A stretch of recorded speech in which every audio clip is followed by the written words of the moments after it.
Let's talk a little bit about your journey here, okay? So you get hired in January to be a defensive coordinator, come from North Dakota State. So before going into what's happened the last few weeks, let's just talk about that part of the journey. Talk to us a little bit about what that's been like.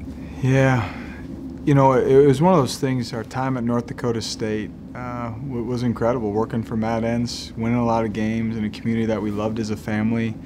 Because of the success we had at North Dakota State, there were opportunities that came to our family. And I think the thing that Kristen and I really leaned into is if we're going to leave this place, we're going to make sure it's for the right opportunity. And when this opportunity, I've had a chance to be, around Fitz over the years, and when the opportunity and those conversations started, you start going, oh, gosh. If this works out and you start going down that path, when the job was offered, it was a no question that our family would be packing up and moving to Evanston and close to my family. My family's still outside the Milwaukee area, working in the Big Ten and working for a man that was really going to allow me to continue to do my best to be a great husband and a great father. And so honestly, like truly a dream come true. People would ask me, Dave, how did that happen? I mean, what Northwestern? Northwestern from FCA. I said, only God can explain that. But an absolute dream come true, and our family was really looking forward to what was ahead. So now, bringing us to the present and the last couple of weeks and stuff that's unfolded, what has been your main focus or your main message to your players? Yeah, the main focus has been the players as well as the staff. I mean, just really recognizing how I can support those guys. But in terms of the message to the players, early on before I was named interim head coach, it was, guys, it's my job to make sure that I can provide you clarity and direction. Ask the questions needed for some form of clarity, and then start to point us in a direction as we work through this. And then, as I was named interim head coach, well, now it was going into full, how do I support these guys? How do I serve them? How do I find a way to meet them where they're at?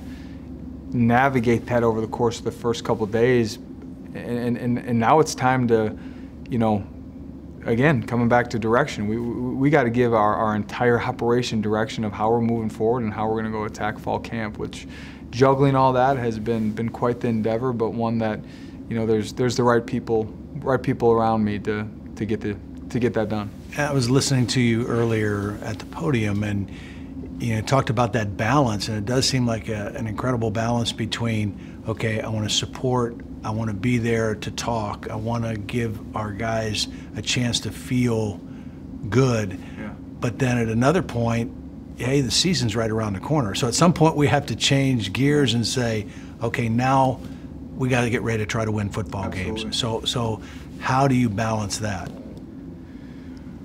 I think you balance it just by doing your best to just having a pulse of your football team, because there's some guys in that locker room that are like, hey, it's time to go now, and there's other guys that are still really just in the beginning stages of pulling themselves out of, not understanding why we're in the situation that we're in. But I think it's having a pulse on the team. I think it's leaning into our leadership council.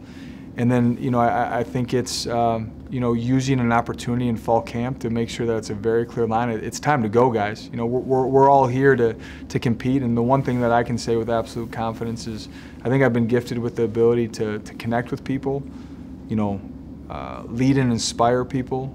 I clearly have no experience as a head coach, so I'm going to have to seek wisdom in having some, form of foresight on the things that are going to be on my plate. But anyone that knows me knows that I'm an intense competitor that's passionate about putting our guys in situations to be successful on the field and go win games. And I can't wait till we're starting to have conversations about all that stuff. Yeah. So you talked about your leadership, obviously thrown into a very unusual situation and one that you would have never dreamed of. but you're here, you know. And I also heard you say that steps along your way have prepared you for this. What have you learned about your leadership style or skills in the last several weeks? I've learned that my greatest strengths are also my greatest weaknesses, and I just need to be aware of that. And I think that's where, you know, the Lord has put me in certain situations to navigate that from a standpoint of making that very apparent to me. You know, in the past where my ability to relate to people may also be tied into my desire at times to please everyone and appease everyone. And there's been steps along my journey that I've realized that I just can't do that. I can diligently work to connect with people, but my job as a leader is not to please everyone. It's to make hard decisions and then own those decisions. And you know, that's really where you know, that leadership style, I need to be aware of where my strengths are, but making sure that those strengths don't turn into things that are potential limitations. So you were hired as a defensive coordinator based on the success you had at North Dakota State and other places. Now you're the interim head coach. Are you still going to be the defensive coordinator and the defensive play caller? Great question. If this was January, going out and hiring a defensive coordinator, and I would solely focus on being the head coach. Due to the timing, the context of the situation, I'm convicted in believing it's in, you know, our best interest, our student athletes' best interest, to have me continue to call the defense. I'm going to have to lean so deeply into, you know, people that are advising me and giving me wisdom on some of the day-to-day and the operations as a head coach, and really create a very detailed, you know, rhythm and routine of what that looks like through camp and the season, and lean into our defensive staff. We have an incredible defensive staff that's going to help us get prepared for game day. But I by far, the most difficult decision I made so far is how to navigate that, but just really felt with the timing, the context of our situation, it was in the best interest to go that route. You mentioned this was kind of a dream come true, Midwestern roots, coaching in the Big Ten. And Northwestern in that Big Ten has always been kind of a unique, different kind of place anyway. What has surprised you or impressed you maybe that you weren't aware of or weren't ready for about Northwestern? Yeah, you know, to be honest with you, I've been at UC Davis, another high-end academic institution. You know, I think in my time at UC Davis being a large state school, I really saw our student athletes wrestle greatly with navigating their academics. It was almost a sense of, well, it's hard because it's supposed to be hard. And the thing that's been really jumped out to me about the Northwestern experience that's really neat is I think our guys truly feel like they're being prepared to go thrive in the real world once football comes to an end. And I've been so impressed with the alumni and mentors that are just incredible resources for our players in navigating what their football and their student athlete outcome looks like after football. And that's a great story to tell in terms of what that education at Northwestern provides. It also comes with challenges. It's different. That's where we have to have honest conversations as a staff and with our recruiting staff to make sure that we're fully aligned on what it really looks like to recruit the right fit for Northwestern in our football program. And my dad was a coach. My dad coached football for 40 years, high school, college, and the NFL. And you coached at 4 different levels of college football. But I think in a lot of ways you can say, you know, if you can coach ball, you can coach ball, right? I mean, there are differences, but how much is similar to just being able to coach ball? There's so much similar when it comes to ball, so much. It's all the other stuff that's so different at this level and what you're navigating. But at the end of the day, great coaches, great mentors, you know, great teachers do just that. They connect with their student and they pass along information and find new creative ways to make sure that, you know, the young men that they're teaching and coaching are grasping the content and going and playing fast. And that's a new challenge every year with the young men that you're working with. But some of the people I've learned from the most over the years are high school coaches, D3 coach. I mean, I was one. You know, it's coaching is coaching, and for us to think just because we have the ability to coach at the FCS level that we're some way, shape, or form a better coach, that's just, that it's not the case. What is your earliest memory of playing football? That's a great question. Backyard with my dad, spray painted lines, end zones, the whole deal. I didn't play organized football until I was a freshman in high school. I grew up playing hockey, which consumed a great deal of my time, and baseball. And I got to high school, and buddy convinced me, hey, Dave, you gotta give it a shot, and fell in love with it. The ultimate team sport, and that's what drew me to it, kept me in it, and led to a college career. When did you know coaching was the right fit for you? It's a great question. I think in the short term it was very much, well, I can't play anymore, I got to stay connected to it. And very quickly I realized that I was a secondary education major, social studies emphasis, and why did I want to get into teaching? Well, I wanted to get into teaching because I wanted to have an opportunity to have a positive impact on young people. And even as a young GA, where I'm literally coaching some guys that I just got done playing with, and recognizing the impact that my coaches had on me, and now I'm in a position where I'm having an opportunity to build these guys up and have such a positive impact on their experiences and their lives. At that point, it just became very clear to me that they're gonna pay me to teach the game of football. Like, sign me up. Yeah.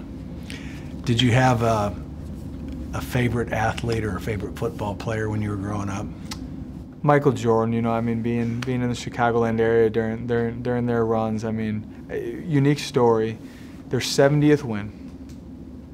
I forget what year it was, if it was '96, but when the Bulls broke the record to get to 70 wins, they were actually playing up in Milwaukee. At that time, we had moved up to the Milwaukee area. My uncle, months prior for my birthday, had given me tickets to the Bucks-Bulls game, having no idea it'd be the 70th win.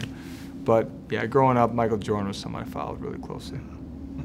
The best game that you've ever been a part of as a player or a coach, what's the one that sticks out in your memory the most? 2019 national championship game, North Dakota State against JMU. A lot of good football players, a lot of good coaches involved. Back and forth game. We're up by 8. JMU's driving the field, having an opportunity to score a touchdown, then would have to go for 2.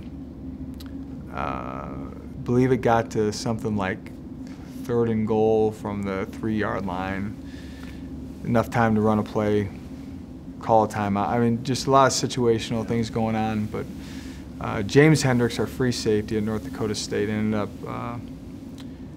closing the game out with an interception on that 3rd down play. And the thing that was so neat about that was, for so long, when I'm describing to guys how I want them to play, is I want to create an environment where they're playing and leaning into their instincts, and they're playing free. And when I say free, I mean free of the fear of failure. Is your internal dialogue, don't mess up, don't, or is it, now I'm going to go make this play? And if you really study that play and what happened and how it went down, James Hendricks had no fear of failure. He was convicted in his instincts, I'm going to go make this play. And he closes the game out in just such a really neat way, and he just embodied that in that moment, and it's something that will stick with me for the rest of my career. If you were to put David Braun's credo on a t-shirt, what would it be? Wow, that is a great question. To be honest with you, it's the same thing I told Lauren over at Northwestern. It's the same thing that we tell our boys every single day. Be kind, work hard, have fun. As a coach, what are the things that make you feel most proud? There's so many moments in practice or in games where, man, I'm so proud of him. He's been working on that. I'm so proud of this play that he made. I'm so proud of the adversity that we've overcome. But this, as you stack up years and those relationships grow, I think I've been privy to some experiences of seeing who those men have truly become. And I'll speak to one young man that I coached at North Dakota State that has become a father and had to go through some hard things, and the way that he stepped up as a dad and just been courageous and been there for his little girl, like, it's moments like that where you're like, yeah, that's can't replace that stuff.